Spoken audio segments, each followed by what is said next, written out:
So once again, the Xbox influencers and fanboys are completely showing how dishonest they are. Um, Another topic of the Activision Blizzard deal, something came up and is truly exposing themselves. But before I get into that, let me just preface everything with this. All right. If the conversation is about worrying about gamers versus corporations, there's fine lines between two that. Right. Let me explain my stance in this, and my stance has always been about this in gaming. Right. If you want to play a particular game, it's only available on a particular platform, then you just as a gamer got to get that platform. It is what it is. Even though that, how would you say, stance that I'm saying is more beneficial to the corporate, I go beyond all that because at the end of the day, as long as you're enjoying the game that you like, doesn't really matter what the corporate benefits from that decision or how they financially benefit from that decision. At the end of the day, is you playing the game, right? But I can understand gamers who prefer a platform and anything that corporation can do to make that platform better, whether it's improvements in quality of life or the first party games that they make or even the third party deals that they grab, whether it's exclusive, outright exclusive, time exclusive content. I get all that.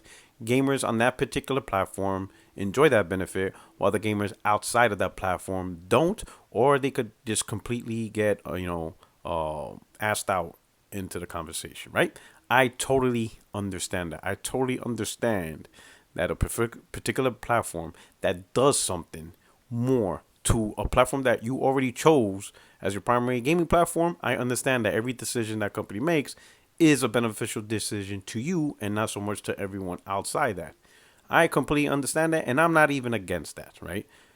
As far as the Activision Blizzard, I will tell you, and I said this 100 times, I have nothing against personally to that acquisition. If it happens, it happens. If it don't, it don't. I said from the very beginning that if Microsoft acquires Activision, it honestly does not make sense to continue to make Call of Duty, at least the annual one, available on PlayStation. They would be more better off from a company's perspective to make it exclusive to Xbox and PC. They want on Game Pass, obviously, and they're gonna draw in the crowd because people will leave. I said that. Many people arguing against me in the beginning, especially from PlayStation. Now they're starting realizing that is a very true possible outcome. It is what it is. In fact, I will say this. There is one acquisition that Microsoft did that actually did personally affect me. That was the acquisition of Bethesda. I am one of the PlayStation gamers that did not bash. That's now all of a sudden bashing Elder Scrolls or Fallout. I still love those games. I will play those games day one. Guess what? It's going to be on a different platform. It will no longer be on the PlayStation platform.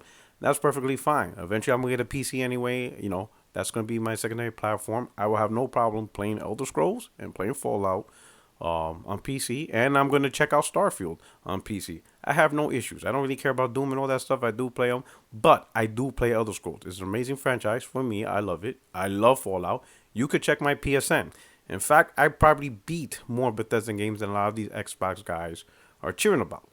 That actually personally impact me, but it actually didn't impact me. It just means I have to go to another platform to play those games. That's really no different than pretty much all my life as a gamer. You know, I lived a life of where games were exclusive to consoles. The biggest ones were Nintendo and Sega. That was two huge platforms that had very much unique content on each platform. And guess what? It was enjoyable. So it's not a big deal for me. But the point of this video is there's a lot of fraudulent stances within the Xbox community, primarily from the fanboys and influencers. They are pretending to be something they are not. They are out there advocating for the gamers, which is a lie. You are not advocating for the gamers. You are advocating for Xbox gamers and for your own self-interest as an Xbox gamer and for the interest of Microsoft, which is the company you prefer. That's it. Do not pretend you're worrying about gaming in general or gamers in general. Why am I saying this? Well, recently, Twitter user by the name of Ricardo Cardoso. I'm looking at his profile now on Twitter. Is R Cardoso EU. His profile says he's a deputy head of unit interinstitutional and outreach views. Wait, views are mine. I guess he works some company, right? He made a comment, but he did ensure that his comment that he made, and I'm going to read it to you, says, to clarify, I am not involved in the assessment of the merger and don't even work in that department dealing with mergers. As is clear from my profile, my comments are personal and not a commission position whose decision will be taken on the basis of the facts and the law. So, why did he say that? Well, he made a tweet that got 118 retweets, 623 quote tweets. So you know when you quote tweet that much, boy, and 724 likes. And he said, the commission is working to ensure that you will still be able to play Call of Duty on other consoles. And he puts in parentheses, including my PlayStation. Also on our to-do list, update stock pictures.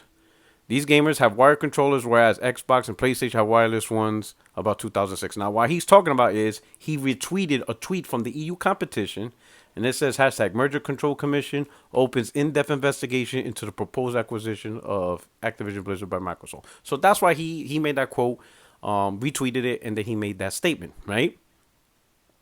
So the replies he got on that one, boy, oh boy. Let's see. Xbox fanboy, and I'm just gonna say it down the line. He goes, the perfect fit for a clown. The bias against Sony. Oh no, he's talking about. Let me see.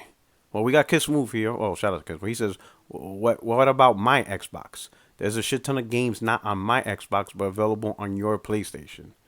What about ism? Here we go.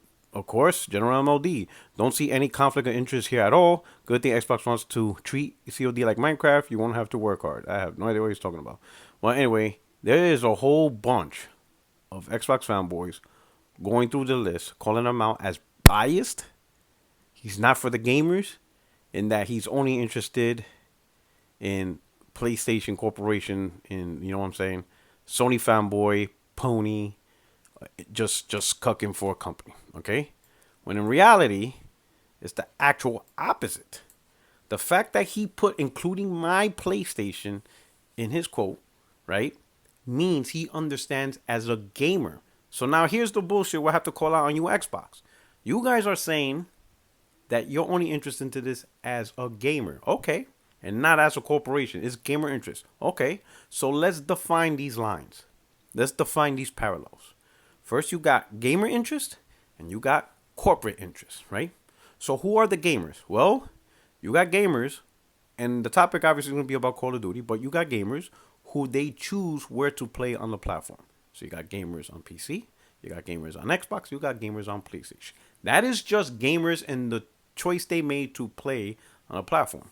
Then you got corporate interests, right? Now, as far as PC, obviously, it's an open platform, so you have so many corporations involved, NVIDIA, AMD, Valve, Epic Game Store, all that stuff. So, as a platform, PC is a mixture. But as far as the two remaining consoles, because, again, the topic is Call of Duty, obviously, Nintendo's around, but they don't have Call of Duty, right? So, in this case, it's Microsoft and Sony, right? Microsoft with Xbox, Sony with PlayStation. So, that's the corporate side. If the topic and you guys who are advertising is all about the gamers, then you have to look at how the acquisition being approved or disapproved can have great impact on the gamers. That means the gamers on PC, the gamers on Xbox, and the gamers on PlayStation. Again, the focus is the gamers. And we're talking great impact. What is the greatest impact any of these moves can have in a negative sense? Well, the greatest negative impact is not being able to play the games on the platform the gamer chose to play on. So if a gamer's been playing this game for a long time, generation after generation on this platform, and now all of a sudden they can't play it no more, that is a great impact to the gamer. Now again, you guys are advertising that you're looking out gamer interest. All right, let's find out. If the acquisition is approved, how does this negatively impact, and we're going to break down each gamers that chose to play on their platform. We'll start with PC. How does this greatly negatively impact PC gamers? And the answer, it doesn't. All right. How does this greatly negatively impact Xbox gamers? It doesn't. Because it's Microsoft who's buying it, and Microsoft is the platform owner, holder of Xbox. How can this negatively impact PlayStation gamers? PlayStation gamers could lose out on playing Call of Duty, thus no longer being able to play the game on the platform they chose as gamers to play. Now they have to look at another ecosystem to play the game on. To which I said in the beginning, I'm fine. That's normal, whatever. But if you advertising it for the gamers, because I'm not advertising, I'm for the whole gamers. As far as I could say, it's just, hey, buy the game where you want. I mean, buy the game where you need to, go to the platform where you need to play the game on, and that's always been that way. But you guys are the ones, you Xbox influencers are the ones with the gamers. So you have a whole community of gamers, to which the majority of Call of Duty gamers is on PlayStation. So they choose to play there. They will be greatly negatively impacted by this acquisition. That's just the reality. It is what it is. Okay. Now let's look at what happens if the deal doesn't go through. If this gets disapproved, how does this greatly impact PC gamers? And the answer is it doesn't. PC gamers still will get the game because Activision supports PC. How does this greatly impact Xbox gamers? The answer is it doesn't because Activision supports Xbox. And how does this greatly negatively impact PlayStation? The answer is it doesn't. Activision supports PlayStation. So if the acquisition fails, nothing happens. It's status quo. Everybody plays Call of Duty. Every gamer plays Call of Duty. Right? And it's not like Sony is blocking Activision from making a version on Nintendo. Activision has the power to do that. They just don't want to. They just don't want to. Nintendo could be all up in the thing. Maybe if Nintendo makes a more powerful Switch, the Switch 2 or the Switch Pro, I think it's a Switch 2, whatever. Ignore that statement. Whatever they does, maybe Activision could say, hey, since you create a more powerful hardware, now we could actually align all of them and put wars on all that stuff, right? That's all on Activision. So nothing happens. So the reality is, from the gamer's perspective, if the Activision Blizzard deal goes through, there's going to be a large group of gamers that will be potentially could be negatively impacted by the decision. If the deal doesn't go through, no one's impacted. Now, of course, I already see the crying in the comments section. I already see what you guys are typing. But Game Pass. The key term is greatly negative impact. The fact that the game is not day and day on Game Pass is not a huge impact. It just means you just have to buy the game, which is status quo. In fact, majority of the games released in the gaming industry are games you have to buy. They are not available on a subscription service. Okay? You still get access to Call of Duty, and you still get to play it on the platform that you want. And if you don't want to pay $70 because it's too expensive, you could just wait, and you'll be able to play it at a cheaper price. You could probably even get a used copy. You see? So the fact that it's not on Game Pass day one is not a great impact. Right now, Game Pass only has 25 million subscribers anyway, and that's across PC, which has 150, 200 million, gamers. Xbox has 50 million gamers, and you only got 25 million subscribers. That's not a lot. That's not a lot at all, right? So it's not, especially compared, to PlayStation gamers. So if you really talking about looking out for the gamers, people who play on PlayStation are gamers. This will impact them. Now, again, if you are saying, well, too bad, PlayStation gamers, you're just going to have to play the game on the platform that is available, get an Xbox, get a PC. To which I have no problem with that statement because, again, I already said it. I said that statement plenty of times across the board for almost every platform. But that is not for the gamer stance. That is just suck it up, bucket a cup, deal with it.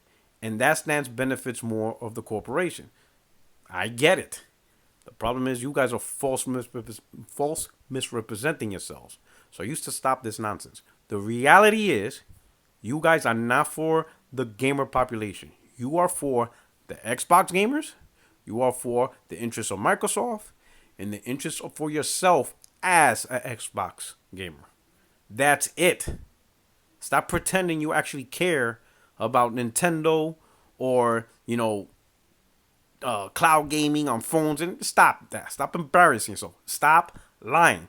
Just tell people you want your platform to just get more stuff because that's what you want and that's what you play on. That's it. That's the tweet. All right? Anyway, let me know what you think about this video. Hit me up in the comment section. Don't forget to like and please subscribe. And call out these fake Xbox fanboys who are pretending to be something they're not. You're not. Stop it. Okay? We all easily see the BS you're pulling. Puerto77, your only friend, these YouTube streets. And I'm out of here. Peace.